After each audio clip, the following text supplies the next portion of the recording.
आप अगर जॉब करते हैं, कॉलेज जाते हैं या और कुछ भी काम करते हैं और आप अपने काम में अच्छा नहीं बन पा रहे हैं या अच्छा तो बन गए हैं लेकिन एक लेवल पर आकर स्टक हो गए हैं, समझ नहीं आता कि आगे कैसे बढ़ें और ग्रो कैसे करें, तो ये वीडियो आपके लिए है।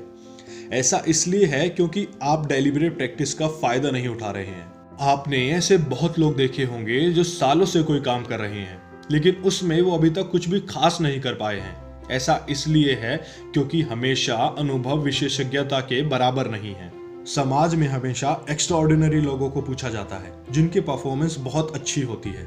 अगर मैं आपसे ये पूछूं कि कुछ लोग जो एक्स्ट्राऑर्डिनरी परफॉर्म कर पाते हैं और कुछ जो नहीं कर पाते, दोनों में फ़र्क क्या है, तो आप शायद टैलेंट या एफर्ट कहेंगे। लेकिन ये बात जो हमारे दिमाग में बचपन से चिपका दी गई है बहुत गलत है। अगर ऐसा है कि टैलेंट से ही सब कुछ होता है तो फिर तो हम हमेशा यही सोच के रह जाएंगे कि हम टैलेंटेड नहीं हैं, इसलिए ये हमसे नहीं हो रहा है। या अगर एफर्ट ही सब कुछ होता है तो फिर हमसे ज़्यादा मेहनती लोग हमें लाखों करोड़ों मिल जाएंगे। तो फिर असली फंडा है क्या करें, अपने काम में बेहतर कैसे बने? तो इसका जवाब रिसर्चर्स बताती हैं कि डेलिब्रेट प्रैक्टिस कीजिए। तो डेलिब्रेट प्रैक्टिस क्या है? ये एक स्पेशल तरह की प्रैक्टिस होती है जिसका कुछ पर्पस होता है और जो सिस्टमैटिक तरीके से की जाती है, जिसमें हम किसी एक स्किल को छोटे छोटे पार्ट्स में तोड़ते हैं और एक एक पार्ट पर इम्प्रूवमेंट प्लान करके उसे पूरे एफर्ट के साथ प्रैक्टिस करते हैं। डेलिब्रेट प्रैक्टिस क्या नहीं है? अपने कंफर्ट जोन में ही माइंडलेस रिपीटिशन के साथ प्रैक्टिस करते रहना डेलिब्रेट प्रैक्टिस नहीं है। जैसे हम सब लोग सुन सकते हैं लेकिन हम में से हर कोई गुड लिसनर नहीं होता। प्रैक्टिस के 3 जोन्स होते हैं, comfort zone, learning zone and panic zone.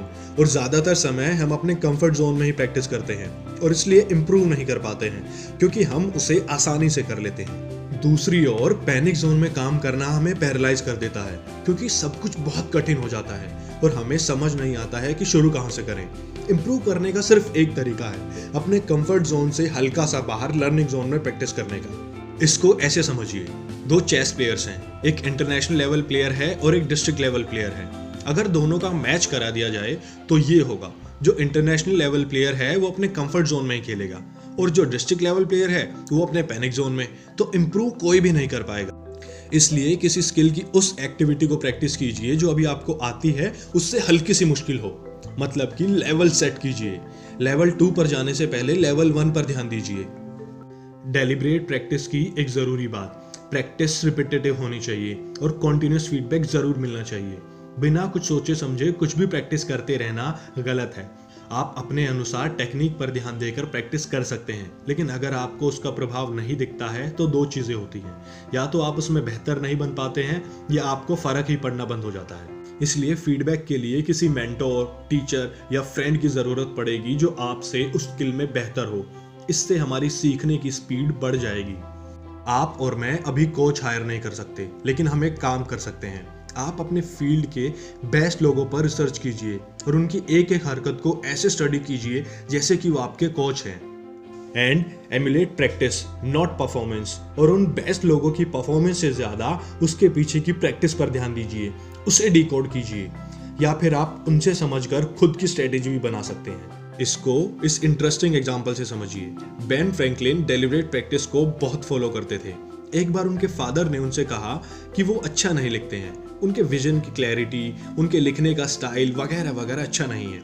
अगर ये हमारे साथ होता तो हम में से ज़्यादातर लोग वो काम शायद छोड़ ही देते या बुरा मान जाते, लेकिन बेन ने ऐसा बिल्कुल नहीं किया। उन्हें लगा कि वो उनके फादर हैं तो उनसे झूठ तो नहीं बोलेंगे, तो उन्होंने एक स्पेक्टेटर आर्टिकल उठाया, उसकी हर सेंटेंस के मीनिंग पर ब्रीफ नोट्स मार्क किए और कुछ दिन बाद उन सभी सेंटेंसेस के मीनिंग अपने वर्ड्स में लिखे।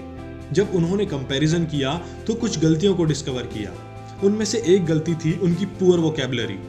उन्हें रियलाइज हुआ कि एक राइटर के पास शब्दों का भंडार होना चाहिए, क्योंकि उन्हें पोइट्री की राइमिंग या मीटर के अकॉर्डिंग एक बात को अलग अलग तरीके से व्यक्त करने की ज़रूरत हो सकती है। इसलिए वो इसे बार बार प्रैक्टिस करते थे।